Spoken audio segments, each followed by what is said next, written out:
Ayin, subsection 7. We're in the middle of talking about agunis, a woman whose husband disappears.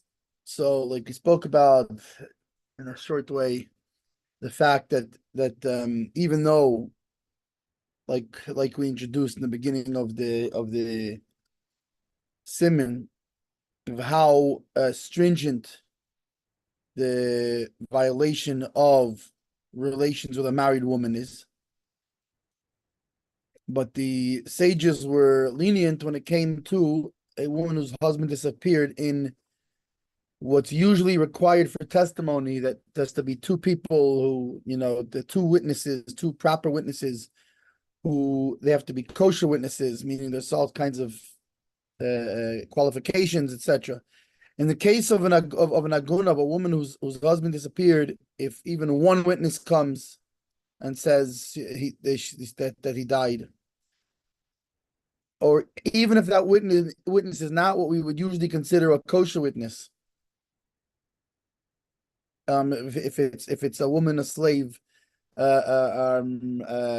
somebody who has done one of the violations that would render him rabbinically unfit for testimony, the only person that we don't accept the testimony is an idol worshiper, including a Jewish idol worshiper, and somebody who has done what do they call it, like a class 1 felony or something. He's done something he was convicted of a biblical violation that renders one biblically unfit for testimony. And even them you can if they gave it over, not as testimony but during the course of a conversation, meaning they were giving it over without the intention to testify, then we can follow that. And most agree that even if it's not, for example, in some cases we require that when they tell it over, they were also conversing about other things, not just that thing alone. But in this case, even if that was the only thing that was in the conversation, then we spoke about, furthermore, even when we say an idol worshiper cannot give testimony besides for Mesiach Lepitumai. However, we do allow somebody who's about tshuva, who came back, if it's during the time of a gzeira, if it's during the time when, like the Inquisition and these kind of things, where they're forcing Jews to convert, and then once he's able to, he comes back, so he's allowed to. Now, this doesn't mean usually in such a case what he saw before he converted, and if he testifies after he comes back, it's fine, because they say that the beginning and the end was good. In this case, even if the beginning wasn't good, so to speak, meaning even if he witnessed this guy was dead during the time that he was converted, outside of Judaism, we still, being that it was forced upon him, we still, even though really you're supposed to get killed and not refuse to convert, but still, since it was forced upon him, we don't consider it that he was an idol worshiper during this time. And it seems like the Chalkas Mechekik and the Beis Shmuel seem to agree. Sorry, the Chalkas Mechekik says that this is only during the time he was forced. If he could have come back already, and in the meantime he didn't come back and he schlepped it out and he was eating treifus and acting like not so Jewish, then it's no good, because then he wasn't forced during this time. It's only during the time he was forced we consider he was an idol worshiper. However, brings the Beis Shmuel that even more, that even if the guy didn't come back right away and he could have come back, that he brings that the Torah Zav, right, the Taz brings that we're even lenient on this, and only if the guy was like a complete Russia gomer, but like he became like a total anti-Semite and was it was really a total Russia. It's still unless such a case, it is still fine. We would still be able to use his testimony. Now, remember, even if we can't use his testimony, he can still, just like anybody else, just like an idol worshiper, a regular idol worshiper, he can still Mesiach Levitumah. He can still, if it's during the course of a conversation, he's not testifying. But in this case, he can actually testify, and he ends off there that Hakoil Lefi Inyan. This is the Ramah finishes that Hakoil Lefi Inyan Ha'edol Lefi is in Adayan. At the end of the day, it's if he's really a Russia, if he's not, etc. All these things, it's really at the end of the day a game day call that the Beis Din will have to see based on the situation in front of us, based on the person, based on the situation, and based on how they understand it. Zayin. Bo echad v'amar aragtiv. Now we have a problem. A guy comes and says, I killed him. So if we believe him, he's a murderer. On the one hand, if we believe him, the guy's dead. And she can remarry, right? On the other hand, he's a murderer. How can we accept his testimony? Tinase, she can get married. The ain other mesim atzmai rasha, that a person cannot make himself a rasha. Upal ginon dibure, and we split his words, meaning we trust him for the fact, we trust him on the part a person can't make himself a rasha. So he says, meaning he can't convict himself, he can't use his testimony to convict himself. So we don't believe him when he says he killed somebody. On the other hand, so if you don't believe him, so then the guy then we'll say the guy's not dead. No, we cut his words in half. For the part that he saw that the guy's dead, we believe him. But for the part that he's a murderer, we don't believe him. And she can get married based on this. And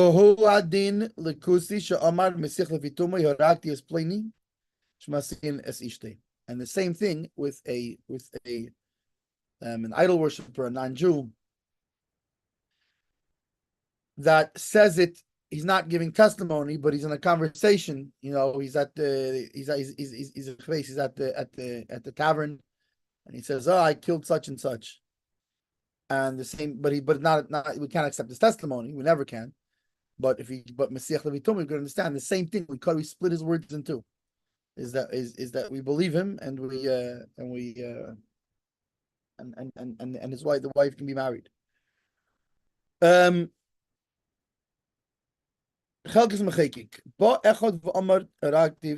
if one comes and says, I killed him, she can marry based on this.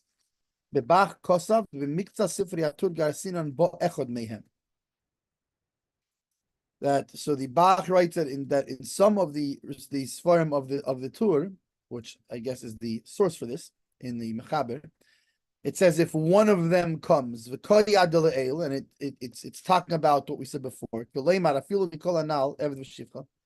meaning even if the person, right, even if this person is a woman, it's a woman or a slave, so it's this thing. If somebody comes and says it's referring to all of those above mentioned people. That's why in the Torah there it says echod mehem, one of them. Afilu gabi didu, even by him or by her, by them. Amrinon, we say palginon dibure. We split the words. Ve'ein makes him atzmei rasha, and they cannot make themselves a rasha. They cannot. Meaning because usually a murderer would presumably be no good to give testimony. But in this case, we don't accept that part. We only accept the part that the guy's dead, but we don't accept this guy's the murderer. However, in the accurate Sfarim, it does not say it this way. It doesn't say mayhem, echad mayhem, one of them. It just says one came, bo echad. So it's possible that by a slave we do not say we split his words. Because by a slave he can make himself a rasha. He can make himself evil. He can make himself, in other words, he can condemn himself with his own words, and he's not trusted. And of course, this is specifically when he is intending to give testimony, because as we said before, that even somebody completely puzzled, even somebody that cannot give testimony biblically is prohibited from giving testimony. Even he can be mesech lefitumai. He can, if it's during a conversation and he's not testifying. So it seems that according to there's one girsa that all of these above mentioned people, including a slave, this applies to. If he says I killed him, we split the words and she can marry. However, according to Chelkes Mechekik, where he looks at the specifics of the words and he seems to hold that the girsa, the version that we have here, one comes and says rather than one of them comes and says. So it seems that a slave is not trusted because he can make himself a rasha.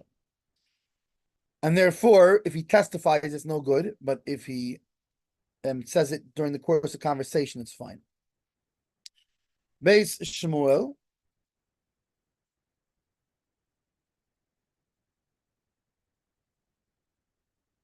One comes and says, I killed him.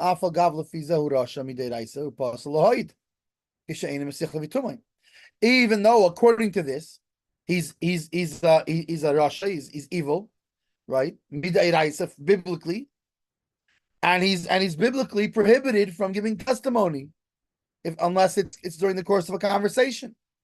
Even so, Amrinon, we say palginon dibure, we split his words. The hoya im horeitzlim, that we say that he was with the murderers, right? Because meaning we say he taka witnessed it, he was there. But he was not the murderer. Mishum the ein odam meisamat meirosha, because a person cannot make himself a rasha. Mishum hachi amrin and palgin deborim. Therefore, we say we split his words. Vafilu imu ever de shifcha amrin palgin debori bach. He brings down the bach. He doesn't bring down any counter to the bach. So it would seem that the Beis Shmuel holds that it would seem he holds that even that like the bach is saying, like those other girsas, that even an eved or a shifcha. So I'm assuming here that the Beis Shmuel holds like the Bach, unlike the Chalkas Mechekik, who counters the Bach, and seems to hold that because the more accurate books do not say the word of them in there, that it does not include a servant. Who adin the akum shaman the same thing would be for idol worshippers, right? For the nations, right? To the who serve stars and constellations. If obviously if they're giving it not in terms of testimony, they're giving it that if they say they killed him, we trust them that they killed him. And we're not worried that the reason he's saying this is just to strike fear into the person he's talking to. Why? Because we have no proof that his intention is to frighten this one, right? Like, let's say he wants to force this guy to give his money. The guy says, "No, I'm not giving you money," and he says, "I'll kill you like I killed Yankel Pipik," right? So he killed Yankel Pipik. Yankel Pipik's wife doesn't know where he is. He disappeared in the forest. He was going, what's it called, as a merchant. He disappeared. We don't know where he is. Here, this guy just said, "I'll kill you like I killed Yankel Pipik." So obviously Yankel Pipik is dead. She can remarry. And right. So we said, wait a second. He's just trying to strike fear into somebody. So we don't say he's trying to strike fear in somebody. Oh. Man, something I don't know. If you dollar, I don't know if you dollar. Let me see what this dollars. But in either case, there's a case in if you dollar where we say he's trying to strike fear in his heart.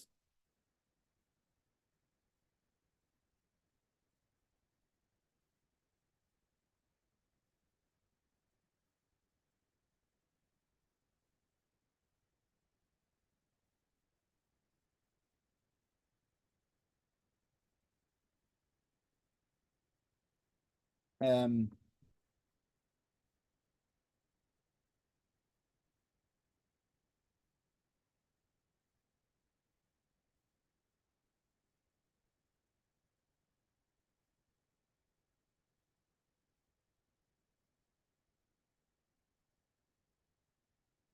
yeah, we see. Yeah, okay, so he actually has this in Sif Yudalit.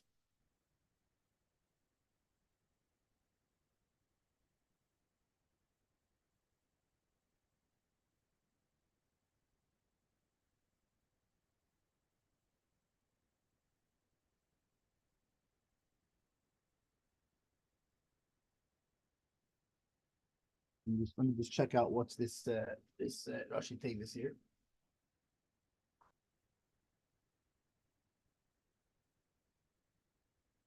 So basically, in Seif Yudalid, we have there's a case of like we're talking about the case of Yankel Pipik just now, where he tells somebody, "Give me your money, or I'm gonna kill you like I killed this one." So in that case, we know clear that what's he doing? He's dafke. He's coming to he's looking to strike fear in his heart. So he has an agenda here. So he can't trust that he really killed that guy, right? We know Yankel Pipik's wife's been looking for him. And this guy who's trying to rob you, he also knows this, that he's missing. So tell him, oh, give me your money or I'll kill you like I killed this other guy. And since the guy's missing, you'll believe him that he killed him and you'll give him the money. So in this case, he has an agenda. So says so the Beit Shmuel is saying, unless we know specifically that this is the case, right? Like in that case where it's clear his agenda, give me your money or I'll kill you like I killed him. Other than that, unless we have an actual reason to believe this, we do not hold that this is his agenda, that he has any agenda like this. Here, let me see here. Where's 14?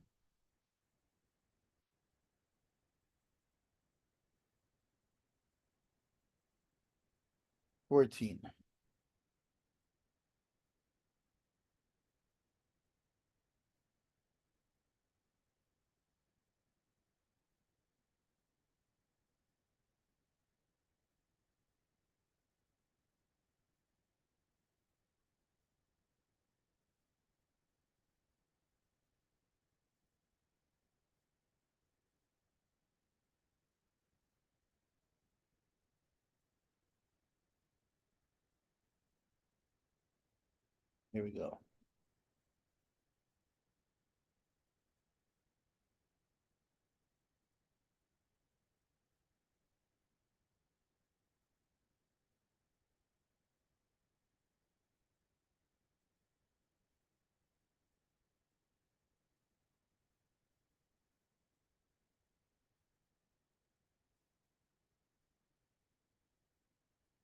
It's Ledover Acher. That's the case. Meaning he intended for something else. He had an outside agenda.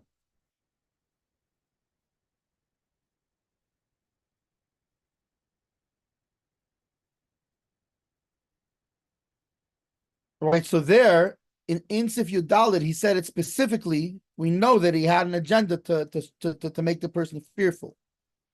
And in that case, we don't trust him. Therefore,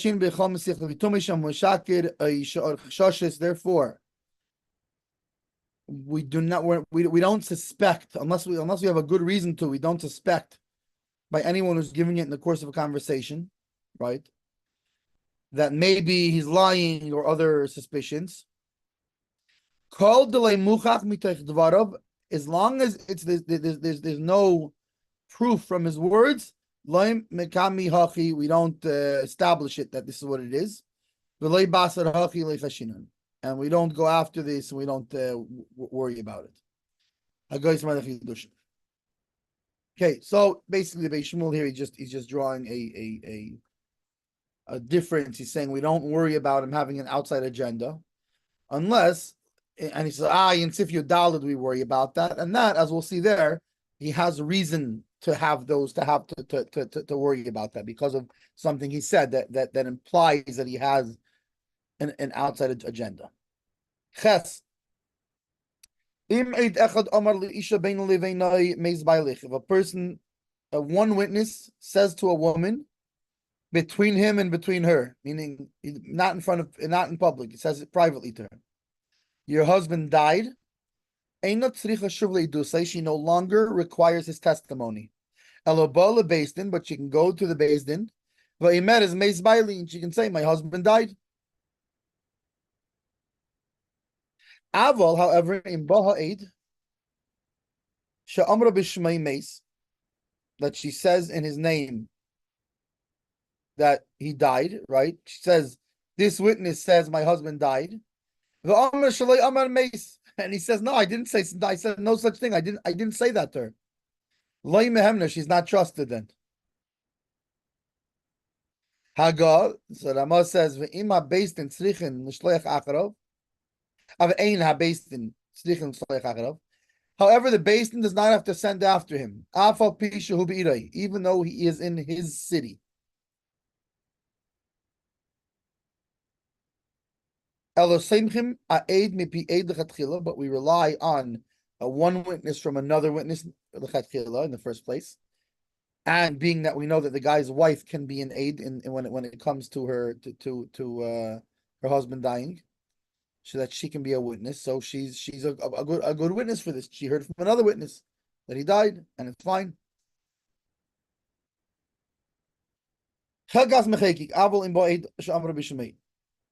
Right, but if wait, hang on a second. Let me just see if let's start with the Beis Shmuel because it starts earlier in this Eve.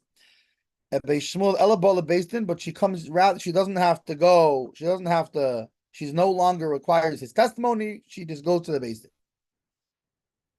The im amra, and if she says the ha'idim amru, la the teva, the tova bayom. And if she says that witnesses said that he drowned, and a Beis Din already was mad to her, they already gave her permission to remarry, she's trusted. The Ayin b'tshuvas Tzemach Tzedek, and see what the Tzemach Tzedek writes about this. Siman Kuf Aleph.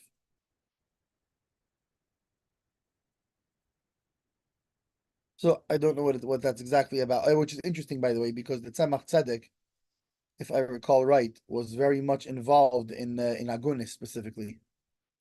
He was, I believe, Tzemach Tzedek was known for right? Was it Tzemach Tzedek? I think so. That it was Tzemach Tzedek. He was known as a go-to. A lot of his chuvas and also a lot of miracle stories. Yeah, right, but a lot of his work was focused on helping find husbands, prove that husbands were dead, etc., etc. He was very involved in this thing. Freeing goodness. Yeah.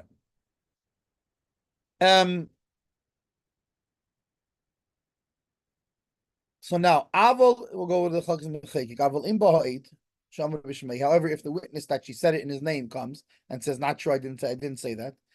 Pirush afilu ba'achar sheitiru nase. She comes to the Beis Din and she says, "Such so and so came to me and told me my husband died." And I say, "Okay, then you can marry."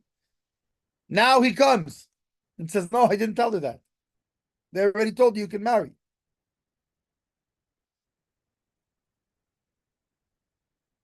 Loy tinase. She cannot. Her permission to marry then gets revoked. V'din zeh kosav Aran b'shem Ramban. This is Aran in the name of the Ramban. Be'perek Amadir Daf Tov Kuf Gimel. Be'isha she'amra, and a woman that said, "Plainly chacham tihedli akesem v'chacham makhisha." In the case where a woman comes and she says that I showed my my eid bdike, right? I showed my cloth that I checked myself with. I showed it to such and such a Rav, and he said it's good, meaning she can now go to mikveh and have relations with her husband, right?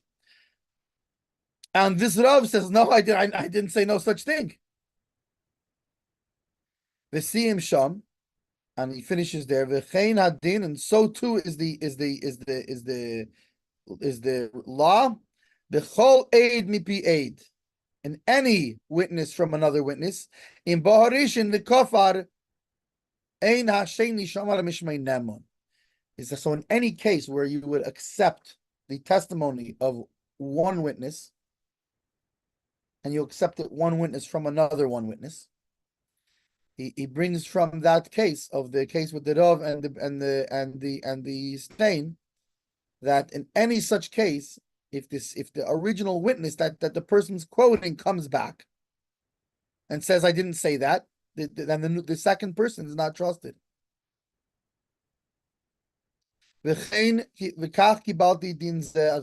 So I received this ruling. Until here is the words of the Iran.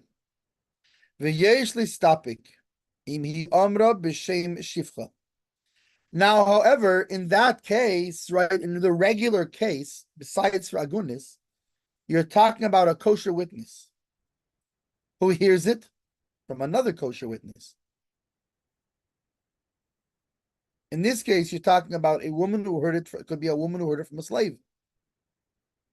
Right? This wife of this person hears it from a slave.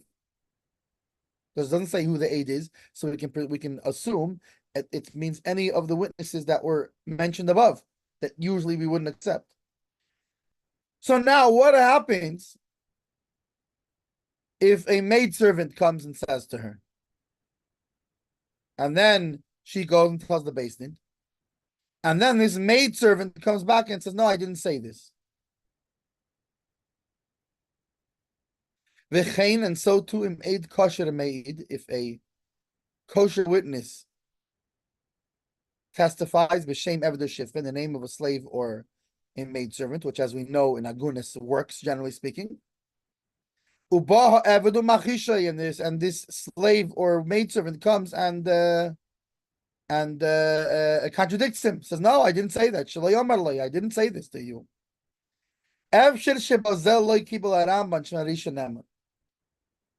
Maybe in this case, the Ramban would not agree that the first witness is trusted. Why? Because even though we're trusting the aguna, in the case of agunis, we're trusting the slave, but we're not trusting him more than a regular person. So maybe in that case, the second witness who says, I heard it, he told me, he's right, and the slave is lying, because we can trust the second person more than the first person. So maybe the second person would be trusted.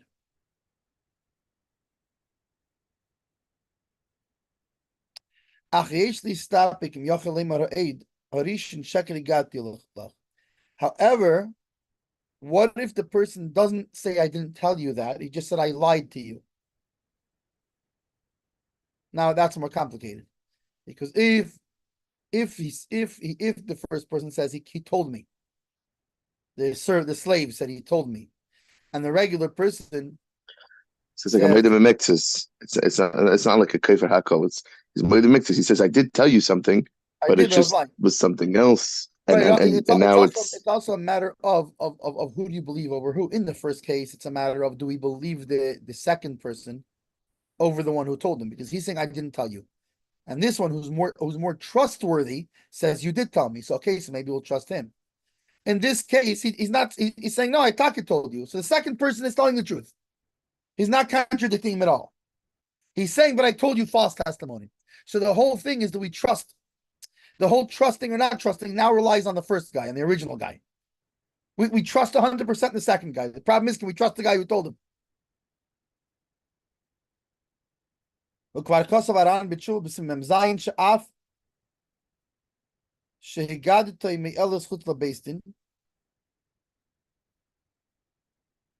the Iran already wrote that when he tells him, it helps, it doesn't have to be in a beis din. He could have told him just not in beis din. Mikol Malkim still him Amru Achar Kach.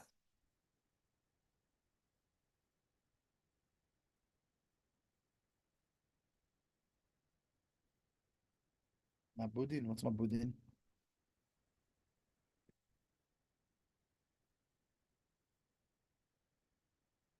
see.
So my place was here somewhere. Here we go. Oh, my Budin just means lying.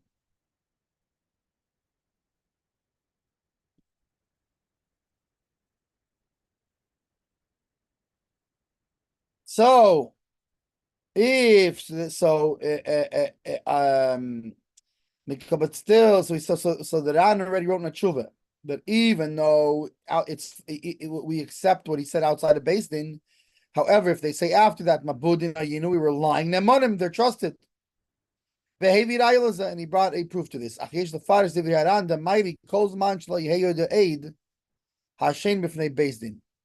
However, this is, we can assume the words, or we are able to explain the words of the Ran as meaning, so long as he did, all of this is so long as he did not testify in front of a Beis Din.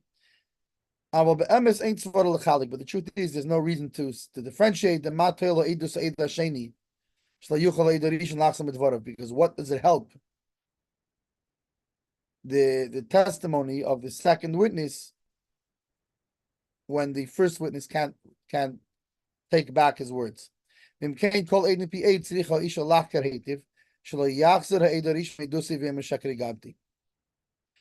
therefore, basically, because this is it basically brings up several points of mistapkin, where it's unclear. It's unclear what would be the case if the person who comes is an avid. It's unclear what would be if the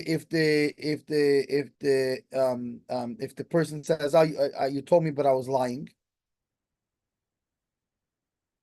And therefore, it's very important. He said he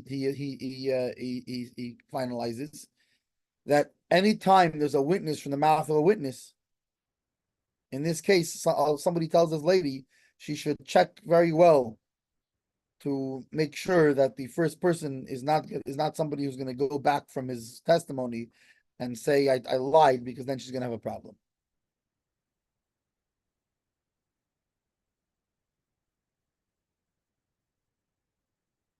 Now, says the Beis Shmuel on this same thing.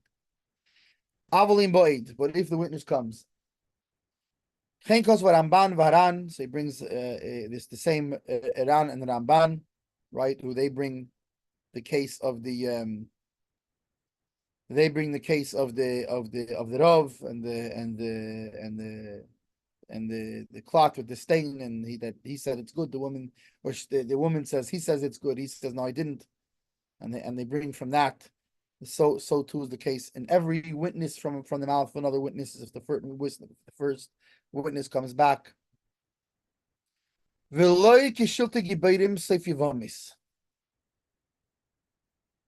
not like the shulti gebeirim in the end of Yavamis, Ayin Sim and Kuf Tezvav, See in section 115 what's written about this. And the chalkas mechekik, like we just read, misupak. He is not sure. If she said it in the name of a slave or a maidservant, if they are able to successfully contradict her. Ubitshuvas.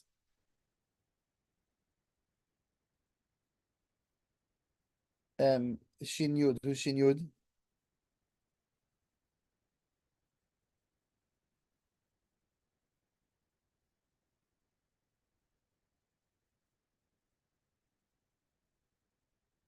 Anyway, in Sivan Lamed Beis Posak, he paskins the Ein Yochel Achisha. You have a psak there that he can't. He's not able to. That a slave or a maidservant cannot counter her, cannot contradict her successfully. The ayin dinim elu b'kuntiris agunes, and see the law, the see more on these laws in the pamphlet on agunes. Simin kufrontes. And if two, however, what if two witnesses say in the same of one witness? Now, on the other hand, if we're talking about one witness from one witness, but if two witnesses come and say they heard from this one witness, being that they are two witnesses, we believe them. And even if he comes back and says, no, I didn't say this, we still believe them because they're two witnesses and he's one witness. Right? We always believe the two witnesses over the one witness. And if the first witness comes back and rather than say I didn't say that, he says I was lying. So the Chalkas Mechekik writes that he's believed.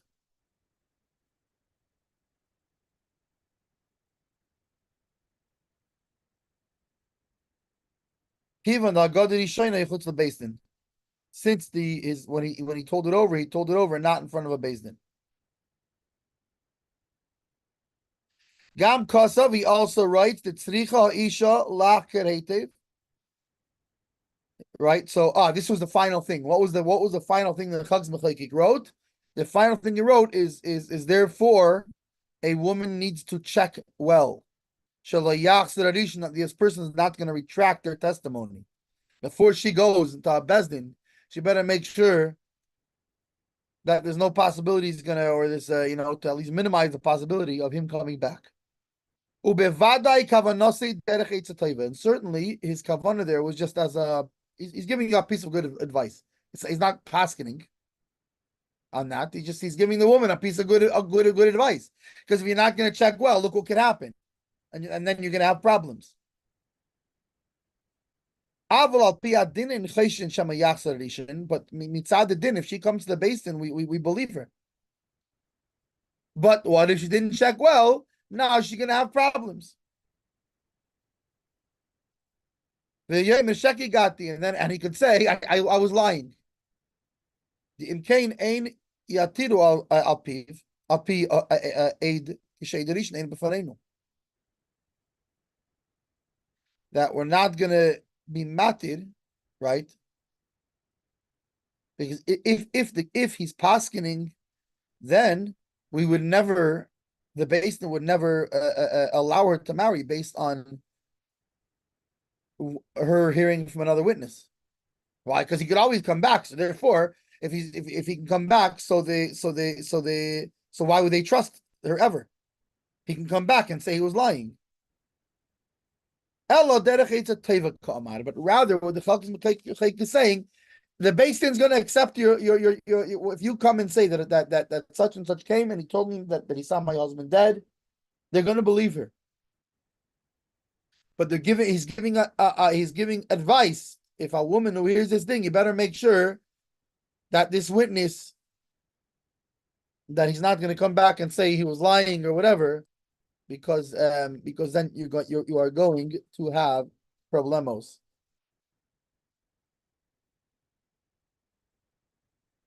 So we said then, and Eina based in Tzrichim l'shliach acharov, the basin does not have to send after him. Af al pishu hu ba'ir, even though he's in the city. Well, he says be'ir. The Ramah actually says be'iroi, even though he's in his city. Eina dover hazem mevur behedya. This is not specifically explained, but shuvas amarif. That's what was it? Rabbi Yaakov Weil, I think. Shemimenu heitzi harav din zeh simin test. That from him is where the Ramah, I guess, gets this psak. That's the source for it. Rather,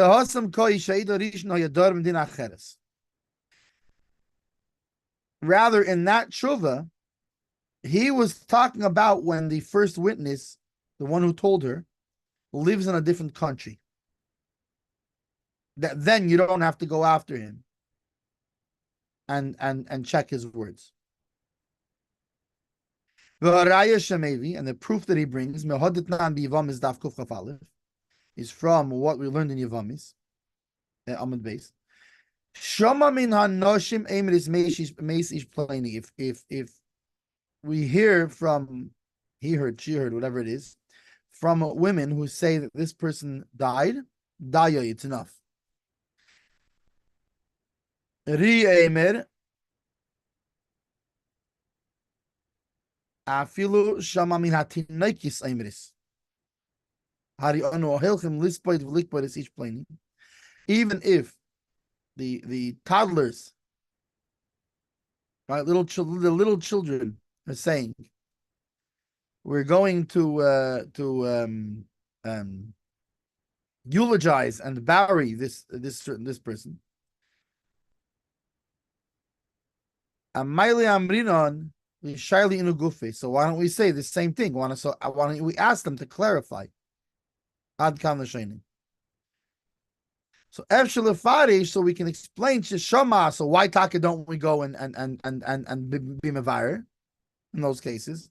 So Hershel Farish, we can explain the Shisham Pinoshim makes Medina Cheres. That's because he heard it from women and little children in a different country.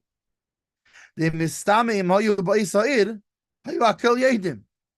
Why? Because if we're talking about the case where it's in this, where they're in the same city as us, so everybody would know. How do these women know, and how do these children know, and everybody else doesn't know? So in that case, everybody would know already. So it must be talking about they're in a different country. And also what the Gemara asks there, which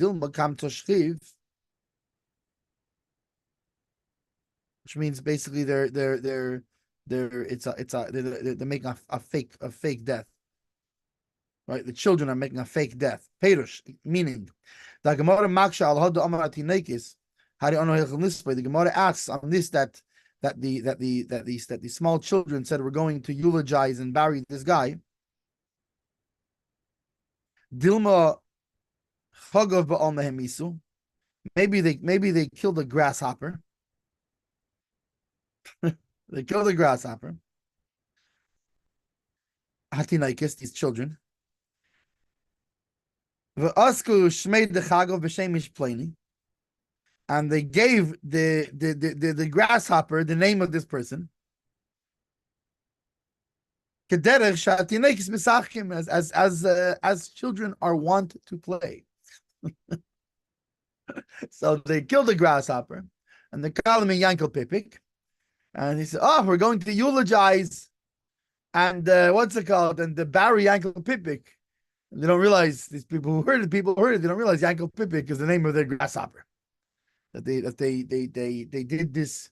There was a guy, Yankel Pipik, who comes to the shul when he's an out of town business, and they like him very much. He tells stories and gives candy, so they honored him by giving the grasshopper his name and killing and burying and eulogizing this grasshopper. Oh, Yankel Pipik was such a good guy. He gave us candies. And now, convey to us that we have to go eulogize and bury him. And then, of course, the next Shabbos, they told Yankel Pipik about his own funeral. But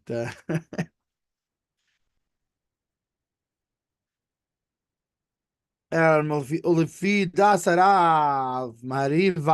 according to, yeah, so that's who it is. The Mahariv is I forget, it's I think Yankiv Vile, whatever it was.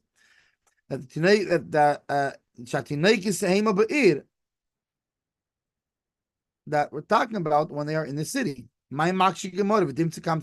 why the Gemara is asking, maybe it's the kids playing games. Like, let's ask the children. Is Yankel Pipik a person? Was it a grasshopper? What are we talking about here? So therefore, certainly it's talking about when that the children aren't in front of us. Because otherwise, why would the Gemara ask? Maybe they were talking about a grasshopper. It's okay to go ask them. So it must be you don't have the option to go ask them.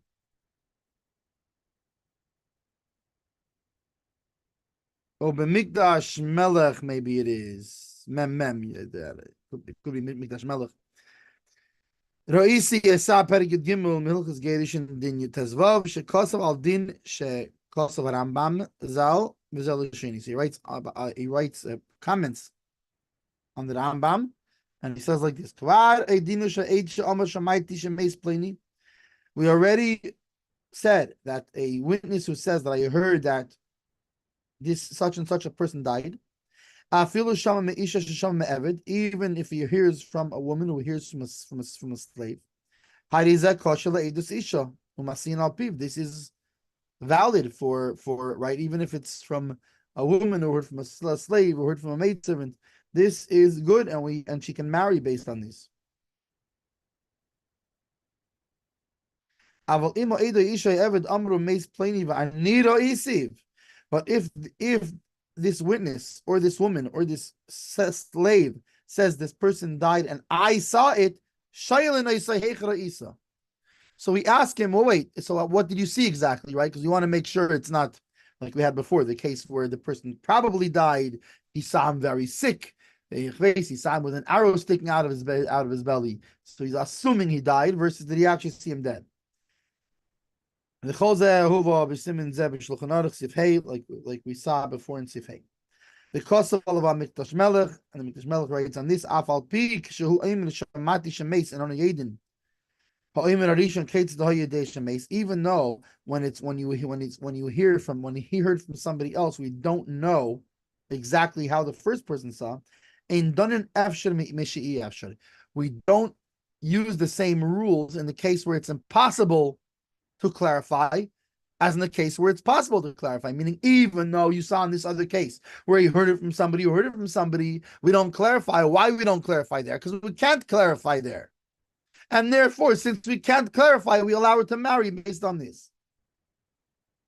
However, in the case you can clarify, you do clarify.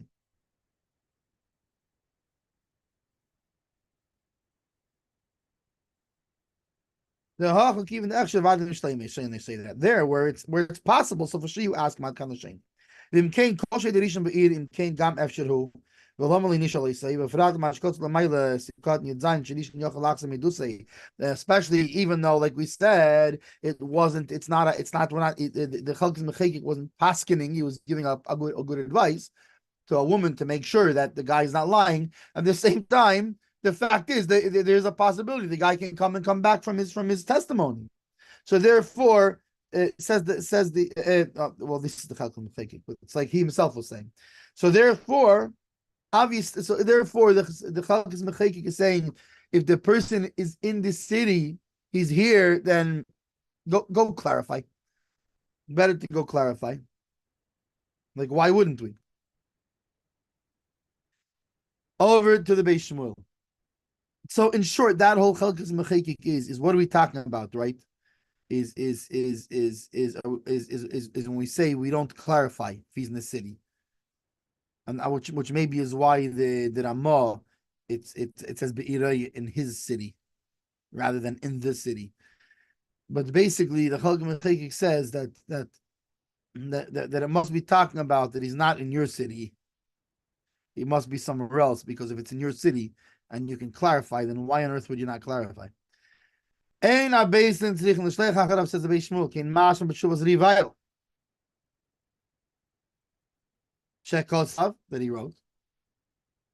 Atu kol ha-mishnayis, v'kol ha-peskim sheposku the matirun al-pi eid, mipi eid.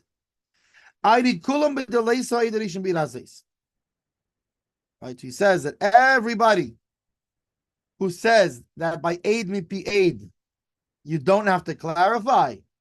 It's all talking about when he's not here in this city anymore. So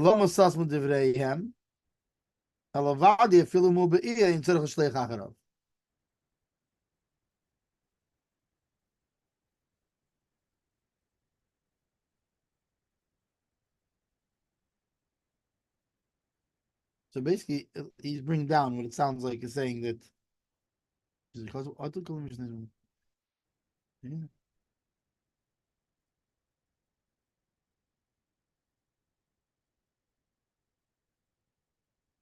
So the Revival seems to hold, according to the Shmuel, that even if he's in this city, you don't have to ask after him. And the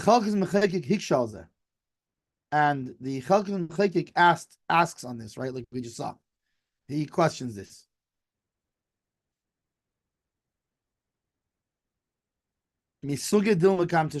From why? And he uses, like we said before, he uses the case of the kids with the grasshopper.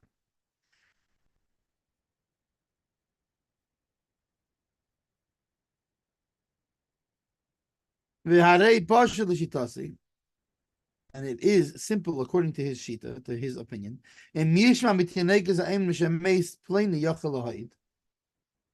That according to him, if the children say that somebody died, he can testify on this, that he's heard it from the children. Even if these tinekes ba'ir, if they're still in the city, in tzarich lishul eisam, and therefore it asks there, maybe it's a grasshopper they're talking about. The ask Yishama come to B'Shem Plaini, and they put the grasshopper in the name of a certain person. Al Kain tzich. Therefore, you have to ask them. And Kain lamalei shleilim misim al kolidus.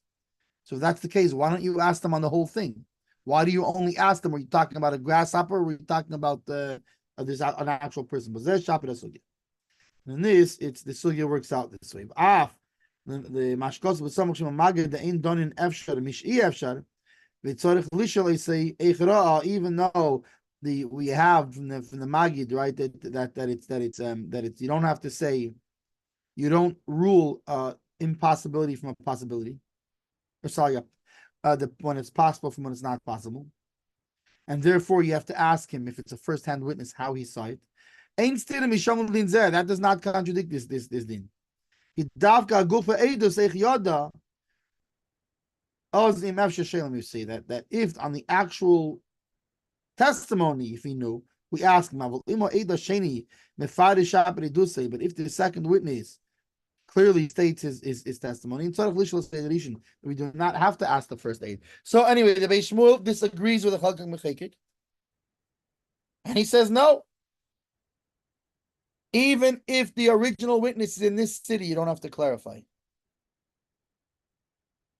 Whereas the Chalkis Mechekik holds that you do have to clarify.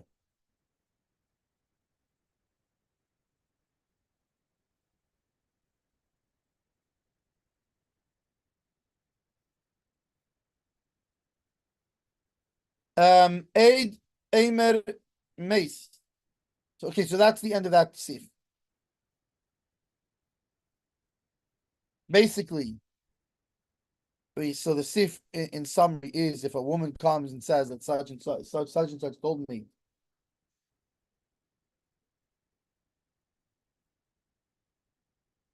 that my husband died, we can believe her.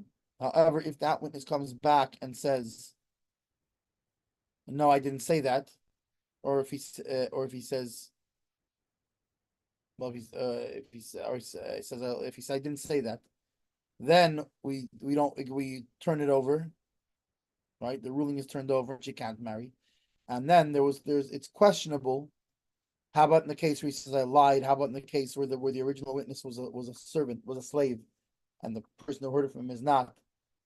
Everybody agrees if it's two witnesses that say that the one then the first witness, even not a slave, can't his original words stand and she can marry. And since we're worried about those things, the Chalkes Mechekik he suggests that you should be very careful about these words. It seems that he can go back on it. At least he can say I lied if it wasn't in a Beis Din. If he gave his testimony in a Beis Din, then right, we have a person in Russia. He can't make himself a Russian. So he comes to lied in front of Beis Din. That's an actual what's it called? So in that case, it's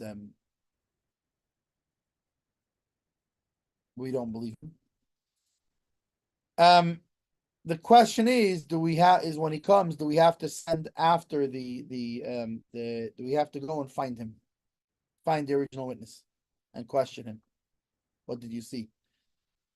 And so the Chelkes Mechekik says that which the Ramah says that we do not have to question him is only that's only if he's in another city. Because certainly if he's here, why wouldn't we question him? The Beis Shmuel says no, you do not have to question him, even if he's in this city.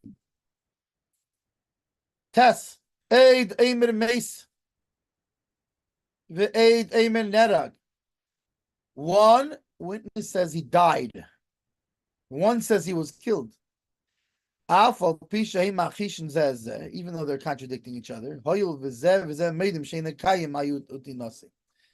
Being that they both agree on the fact that he's not still alive anymore, because whether he died, I guess, not of what do they call it not of foul play,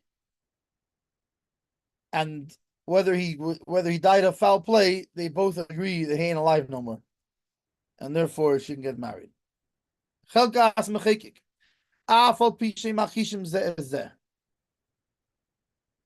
Even though they are contradicting each other.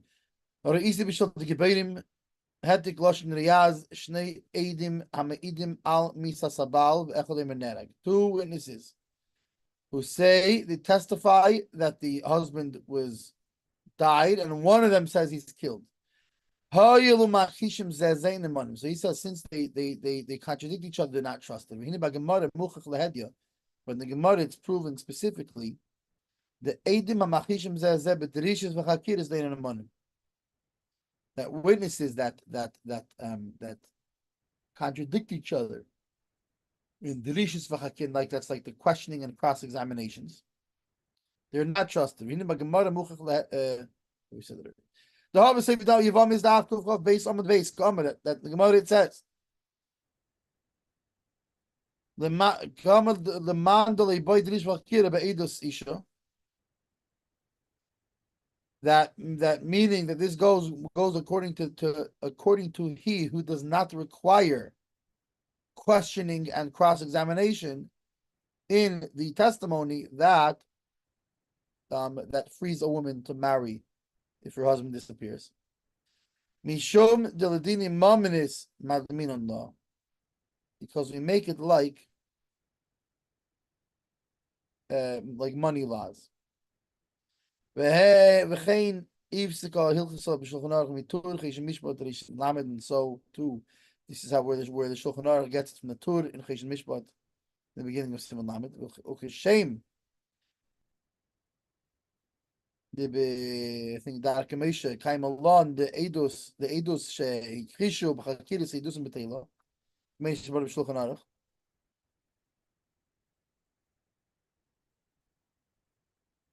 So since we know that Eidim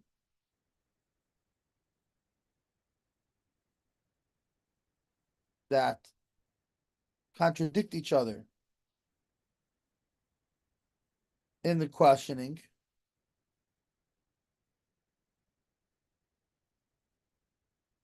their testimony is two witnesses come and they testify something, but then when you're questioning them, they're contradicting each other, then they're both no good. Throw out their their testimony.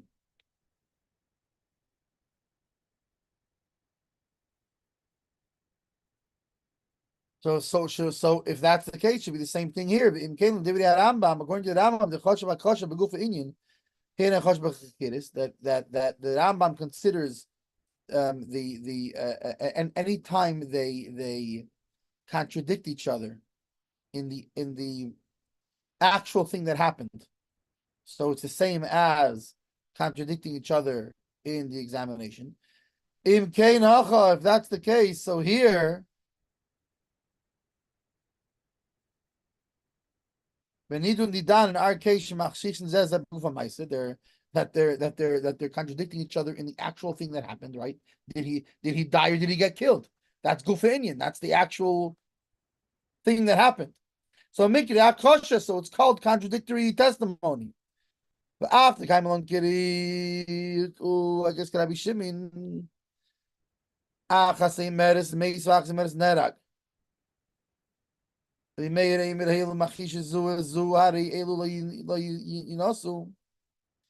if, like we say, that if one says he died and one says he was killed, Rabbi Meir says that since they are contradicting,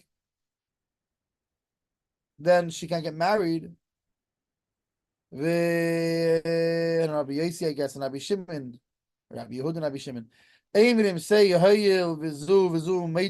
since this one and this one admit since they're both saying they're both admitting that he's not alive on this aspect of the thing, they're in agreement, even if they're contradicting on how that came to be.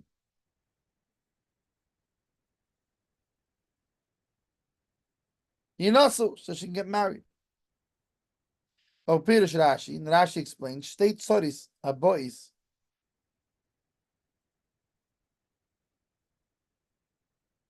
Mimdina Sayam.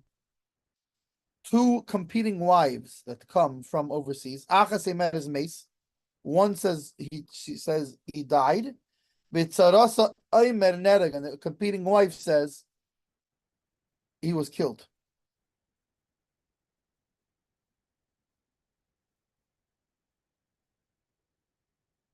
We'll see later in 47 the same case.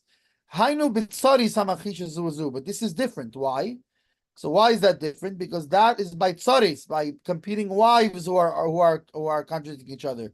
The akasha di tsara, like mikra akasha, that when competing wives contradict each other, it's not called a contradiction. Also mentioned this idea in Taisvis that when competing wives are disagreeing, it's not called a contradictory testimony. The chol delay mace be'edus should have a kosher.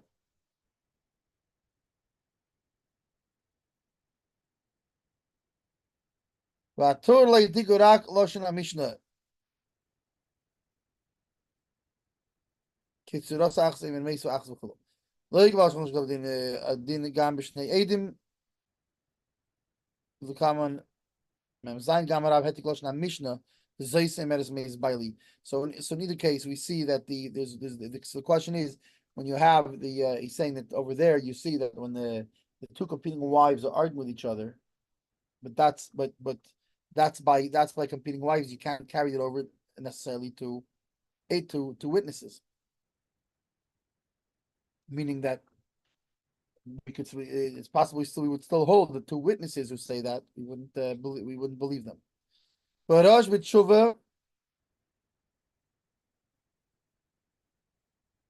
Planun Aleph Simdalit Shalu B'Shnei Eidim She'Eit Eid Shehoyo Haben Shalam Meis Eitzel HaKavura V'Asheni Shlo Eitzel HaKavura. In the case of a Tshuva that they asked, but then there was two witnesses, and one, right, and they say they were at his funeral, but one of them says that his son was of the deceased was there, and the other says no, he wasn't there. But he brought that a proof from this above mentioned Mishnah. That this is not considered that that this is not considered contradicting testimony. Even though in this Mishnah they're disagreeing about the actual thing. So therefore it implies the Harosh. So it would seem that the Rosh does not hold that any time they're not agreeing in any of the actual happenings, that this automatically comprises contradictory testimony. But everybody admits so chakiris, right, are chakiris are specific questions that are asked. Where did it happen? When did it happen? Then on those things, it's definitely they're always they're always counted as it's contradictory testimony, and both of them get disqualified from testimony. Right? So everybody holds. Right? For example, like this person says he died today. This one said he died yesterday.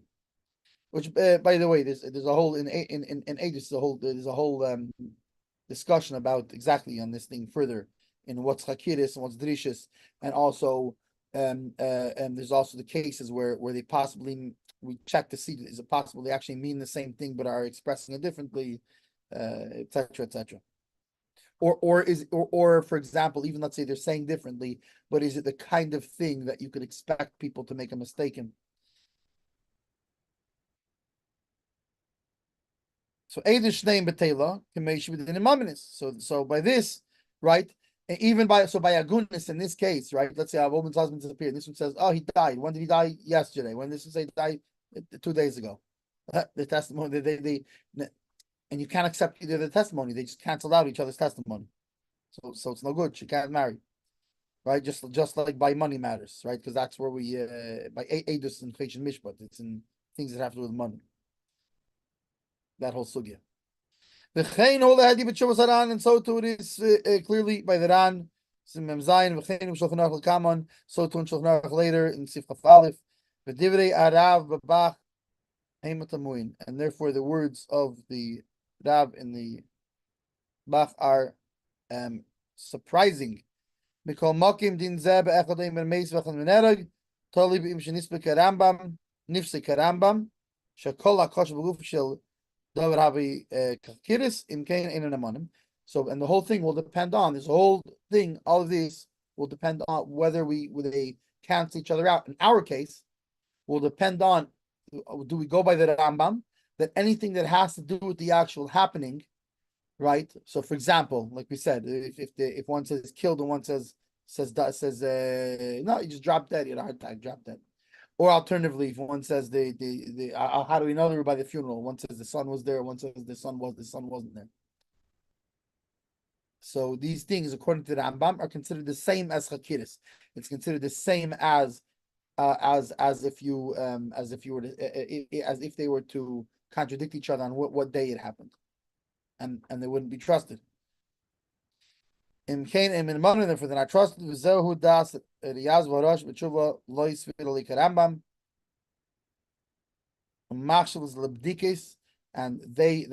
whereas on the other hand, the Rosh and his tshuva, right, and the Riyaz, they do not hold like the Rambam, and they don't consider it chakiris, they consider it drishis, which is like more the cross-examination, which there's more leeway into than the chakiris.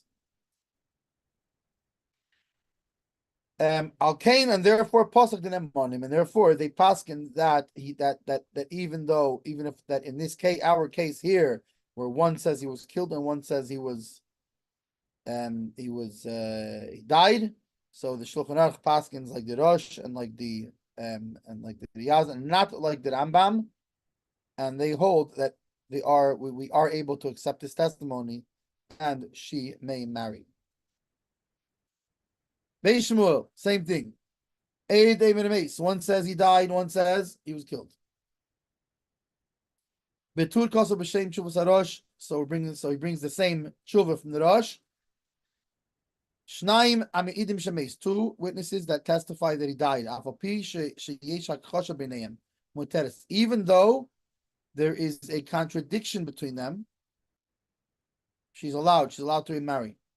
Visham b'tshuva, and they're in that tshuva, right, of the Rosh. What do you call tshuva? Responsa. And that responsa, which doesn't help because the only reason I know what a responsa means is because it said it's a tshuva. But in that responsa, it's talking about the hoya kosher in plini hoya ba'isa ishemes. If one of them was there at the time that he died, Posak, and he Aruch, and the Rosh rules the kibun tishnei me'idim shemes have edus government. They both are testifying that he died. The bottom line is, and therefore it is a complete testimony. Mizeli nishma machishim zeh imeis einera gish zeh medavi hakoshem. And from this, it would sound like that if they were contradicting each other on whether he died or whether he's killed,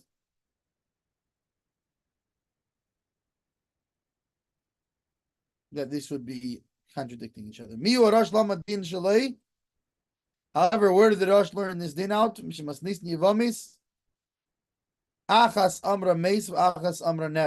says he died and one says he was killed.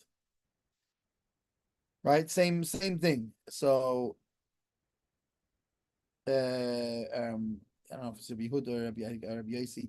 And Rabbi Shimon Eimer Hayil Zu Vizu Meidim Shein Akaimi Nasu.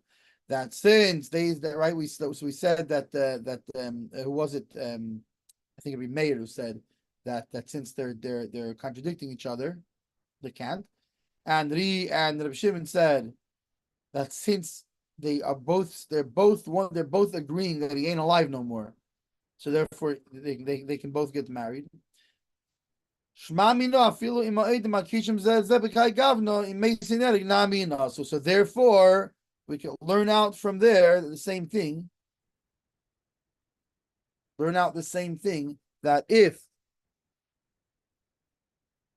they that by Eidim, by witnesses, if one says died and one says killed, the same thing. That they would be allowed to marry. The Beisev asks on the tour, why does he write this in the name of the Rosh? So if you're getting this out of that Gemara, what do you need the Rosh in between? Why don't you just quote the Rosh's source for it?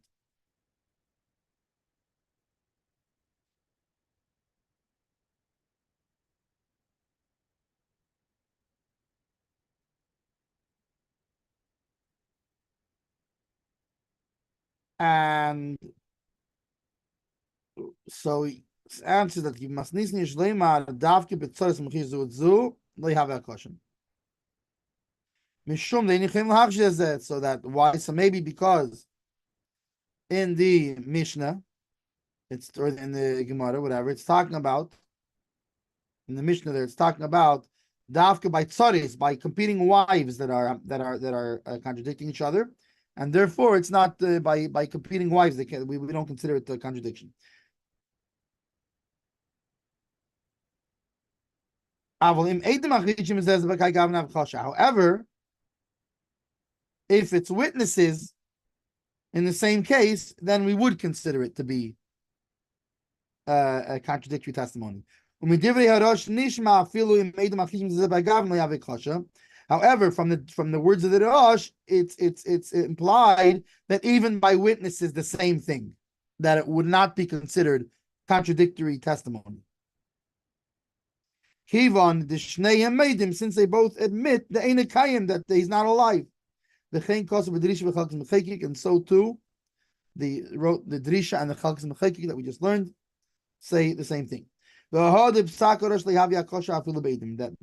the Rosh Paskin, that it's not a contradicting testimony even by witnesses and not just by competing wives.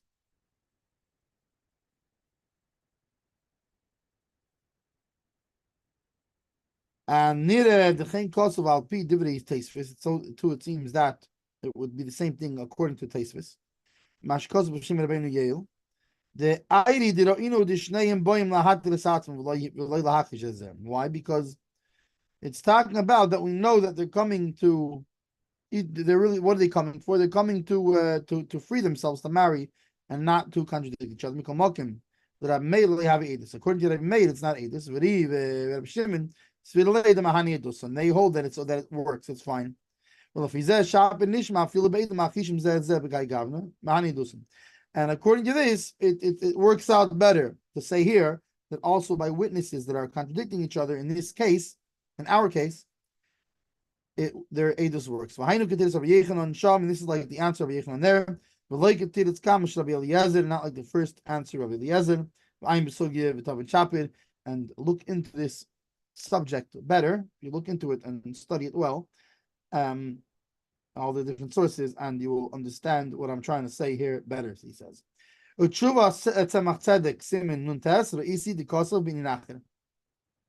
I saw by the Tzemach Tzedek he writes different thing.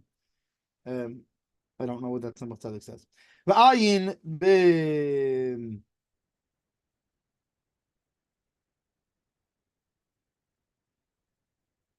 not sure what that is. That it explains there that witnesses who contradict each other, not by the chakiris, not by the basic questions of time, place, etc., but by the cross examination, that their testimony is still good. However, if they contradict each other on chakiris, right, on what day it happened, these kind of things, then they are not, their testimony gets thrown out. It's not good. Even by monetary matters.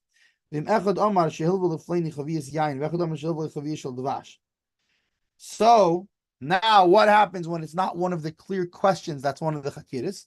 For example, if one person says, right, this is in Hilchos Edus actually, what happens if one person says that I witnessed he lent him wine, and the other person says I saw he lent him honey, barrels of honey, not barrels of wine, right? That according to the Rambam, the Havi Chakira, like we said before, that the Rambam holds anything that has to do with Gufa Inyan, with the actual what happened, is called the Chakira also.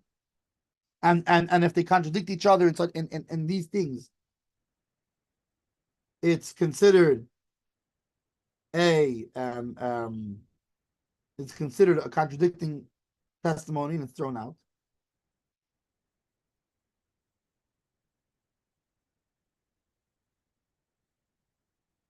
The Chalkas Mechekik Ehven. The Chalkas Mechekik understands, right, the one that we just learned. He understands from this that Choshe Zu in Meisei Nerek Havi Chakiro Rambam Kemeya Choshe Zayin Dvash. And the Chalkas Mechekik, he holds that, he says that according to the Rambam in this case would hold, meaning he says that the Mechaber holds like the Rosh against the Rambam, right? Because the Rambam would hold in this case that it's the same case like a barrel of wine, or was it a barrel of honey? The case in this case where he says, was he killed or was he or did he die? And he asked some Mechaber how did he paskin like the Rosh. And over there he has it longer, like we had there. And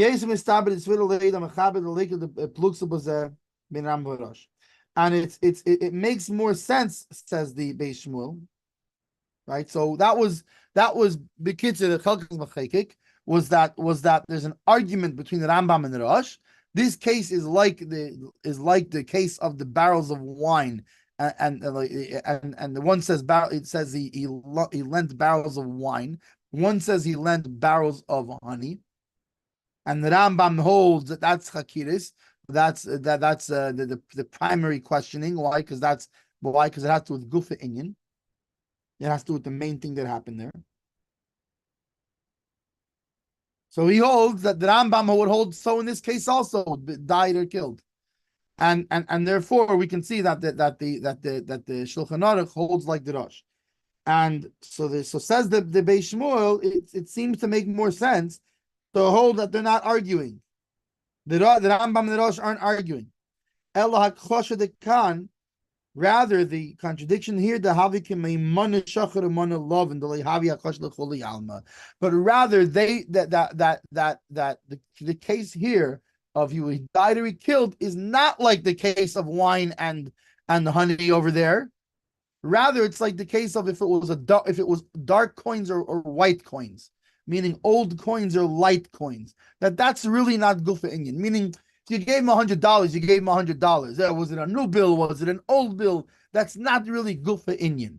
Now, if it was, I saw he bought a car from him, or I saw he bought a phone from him, that's different.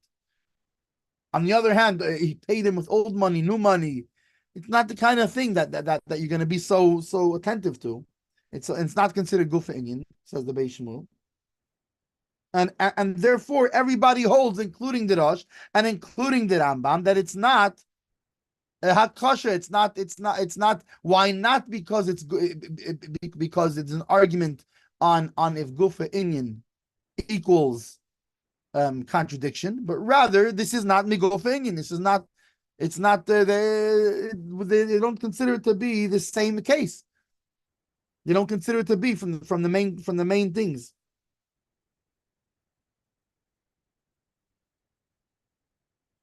Mishum the kiva on the nasan and mois and he's that since he gave him the money, so you're not you see he's giving $100. You're not so particular to see what kind of coins he gave him.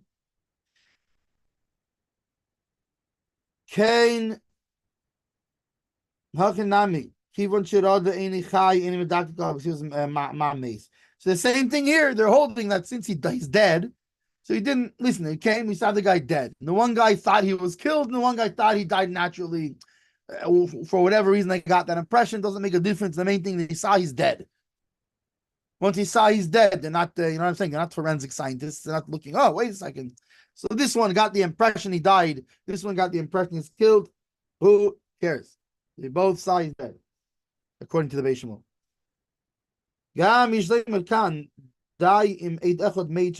It's enough that we can also say here that it's enough if one witness would testify that he's not alive.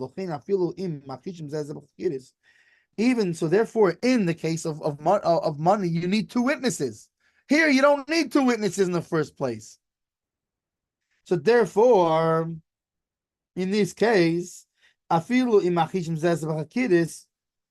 if they are contradicting each other, even in Chakidis, even in the primary things of questioning. Because one of them is telling the truth, saying and therefore he's not alive, and therefore she's allowed to marry. Which on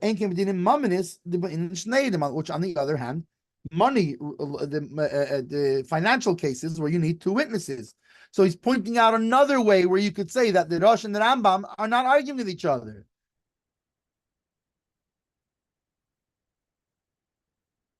Right? Because either, right, you're saying, oh, so it must be because the Chagam Mechekik says, oh, the Rosh holds. The Rosh must hold, the Rambam holds that Gufa Inyan is the same like Hakiris. And so the Rosh must hold it's not. Right? So answer one, says the Beis Shmuel, this is not, they agree with each other, but this is not Gufa Inyan. The Rosh would also, let's say the Rosh also holds that Gufa Inyan is considered Hakiris. So why here? Why here? Like this? Because they it's not Gufa Inyan, and therefore, even according to the Rambam, even according to the Rosh, it's not a problem. Right? And the second difference is the case that the Rosh, the case that the Rambam is talking about there is monetary matters where two witnesses are required, whereas here only one witness is required in the first place.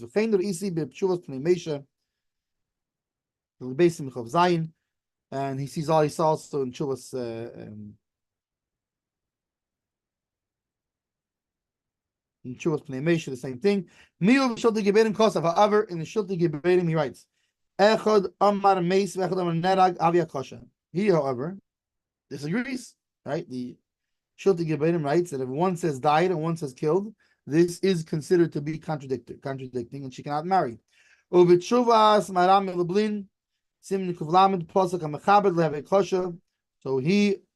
was passing like the mechaber that it is not considered contradictory. Miu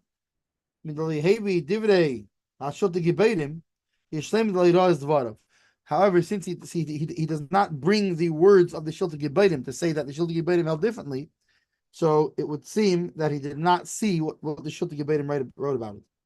If one says he drowned and one said he was killed, it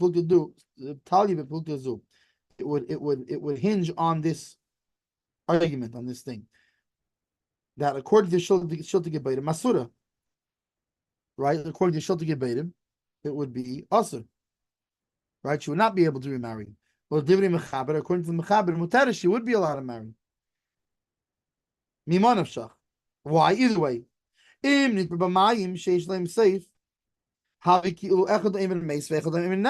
he died in water that has an end, I guess, that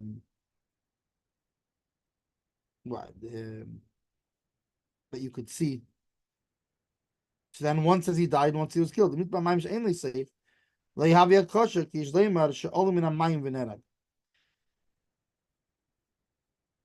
That if it was in waters that do not end, then it's not a contradiction. Why? Because you could say that he came out of the water and then he was killed. And that's the choice. I have to look in better. What is this? What is he talking about? The waters that end and waters that don't end. That almost sounds more Kabbalah than halacha, but he's actually talking about a halachic thing here. But we are, it looks like we are out of time, and we'll continue. If actually Sif Yud is short. Let's do Sif Yud. They heard a voice that says that this person died, and they went there and did not find anybody. They heard somebody yells out, Yankel Pipik is dead. They saw he's dead. And they go and they don't find the person there. So she can get married. However, if this was heard in a field, in a pit, I guess like a cave, or in a ruins, then Ein Masin al Pi Sekel, then she cannot get married based on this voice. Why? Because we say maybe it is a demon. That it's coming out of where the shindalids are found. And being that the voice comes from a place where they are regularly found, we can say that maybe it wasn't a human voice, it was a demon voice. The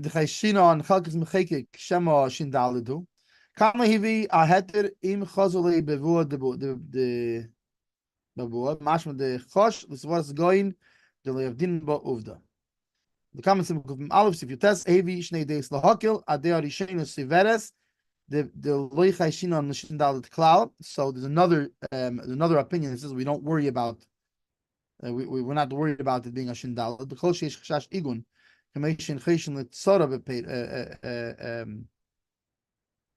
Perush Shema Atzora Shel Ishazu Bal Calculus Escaverto, Veshmias Kilvalcha. Right, just like so why do we have to say why is Shindalit? Maybe it's a competing wife, right? That the competing wife wants to get rid of this wife, and since she wants to get rid of this wife, so she goes and she yells out, "Oh, such and such died," meaning the husband died. Why? Because she wants that this one should go, "Oh, he died." She'll go get remarried. Now she has the husband to herself, right? So we don't worry about this. So why would we worry about the shindalit here? Kachs, just so in cheshem the shindalit, just so we don't suspect that it was a demon that said this. And the second opinion is the Gabi Shindalit will make them the milsa v'tzarich sheyiru lei bevua de babua. V'chichazu lei mahani v'lo yamrin the ein on between as well as again.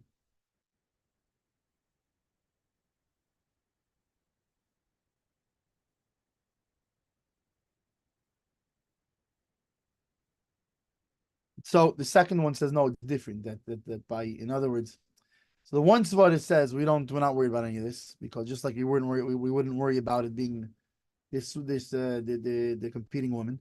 However, the other svara says no, it's different, because if it's in this case, if it's in a place where they are regularly found, it's different than a competing wife, and we worry about this. Doesn't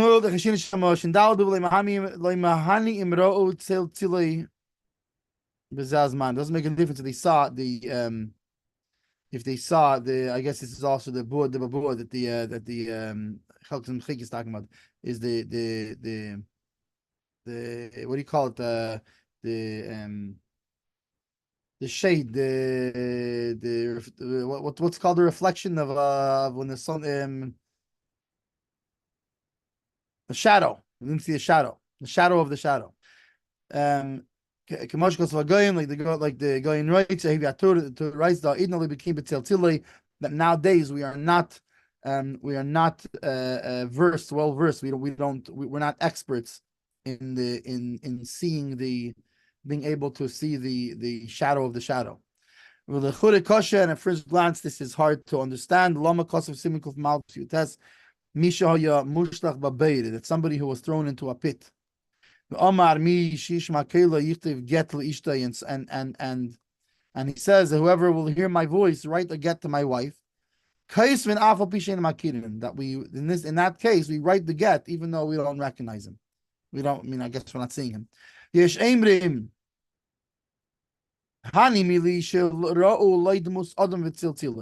And some say that this is specifically when they saw the form of a person and the shadow of his shadow. The kan posak the loy mahani tzil. And here he says that doesn't help the so why there he writes it that you could if it helps by the case of the guy in the pit who says to write his wife again. Why does it help? And here he's saying that we're not beki and we're not experts in the shadow of his shadow. So maybe the difference is that there, in that case, the body is before us, and we can see that it's a human. And we're worried that maybe the Ashindalit came and yelled out and went. But this body is somebody else's. Therefore, if you see the shadow of a shadow, not worried about it. Here, there's no body in front of us. Here, all we have to go on is this voice. And therefore, according to everybody, we would not rely on seeing the shadow of the shadow. And this it sits well according to the Rambam. Okay, we'll finish here. We'll come back by Yud Aleph.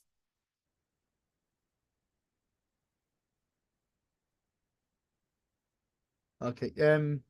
Don't forget to change the 1 second. Let me stop.